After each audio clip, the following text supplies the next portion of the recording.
Recentemente aconteceu um episódio muito lamentável no Brasil, em que um humorista foi vítima de discriminação racial porque uma moradora de um prédio em que ele também reside praticou contra ele algumas ofensas, querendo impedir que ele acessasse o elevador do prédio.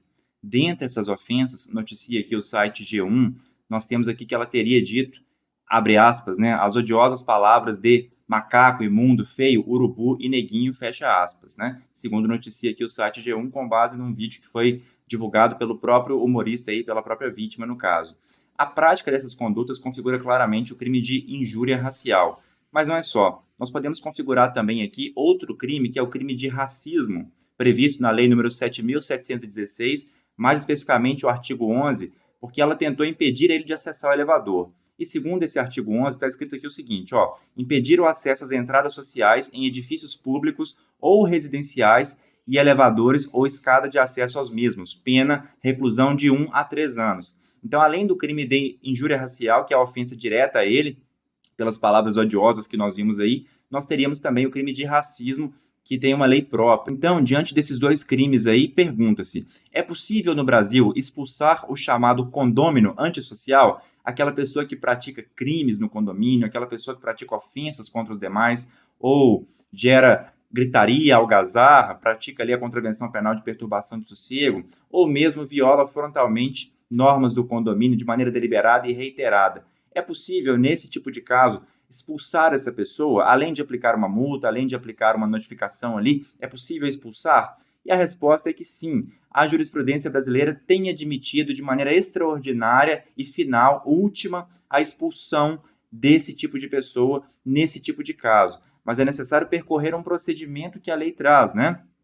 E aí, nós vamos nos valer aqui do que prevê o chamado enunciado número 577 do Conselho da Justiça Federal.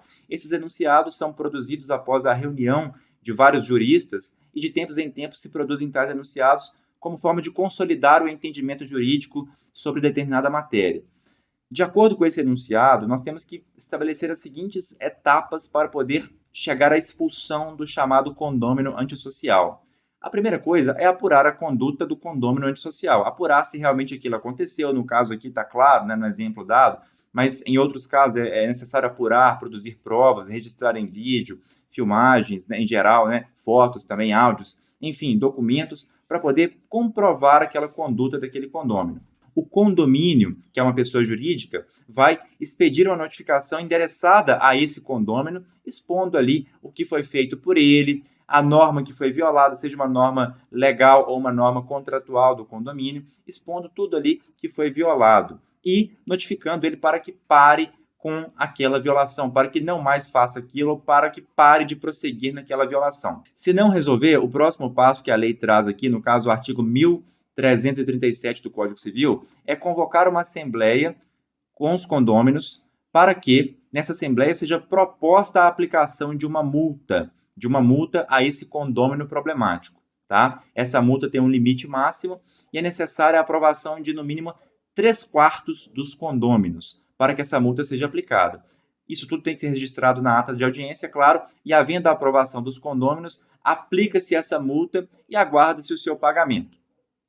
Se a multa não for suficiente para compelir aquele condômino problemático de parar os problemas, parar de fazer o que está fazendo, se essa multa não for suficiente para os fins pedagógicos, né, para, digamos assim, fazê-lo parar, fazer entender que o que ele fez é errado, aí sim, é necessário convocar uma nova assembleia. Nessa nova assembleia vai ser proposta a chance, né, vai ser proposta a ideia de se mover uma ação judicial contra esse condômino problemático, considerando que a multa não foi suficiente para resolver, e tem que constar que essa ação judicial terá por objetivo a efetiva expulsão desse condômino problemático.